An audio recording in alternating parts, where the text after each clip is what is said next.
Hello! In this video I will show you how to enable Google Assistant to work on lock screen on myPhone N23.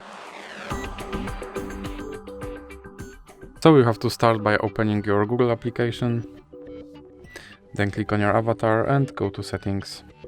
Now click on Google Assistant and click on Hey Google and Voice Match. Now click here to enable Hey Google, then click on More and I agree. Now click on More and I agree again, and then click on Next. And click on Retrain Voice Match Model.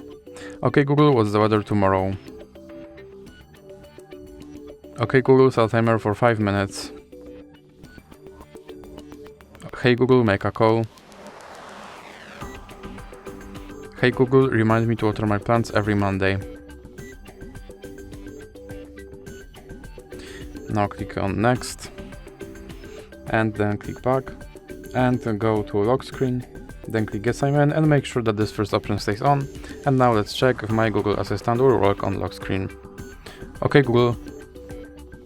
And as you can see, my Google Assistant works on lock screen. So that's it for this video. If you liked it, please remember to leave a like and subscribe.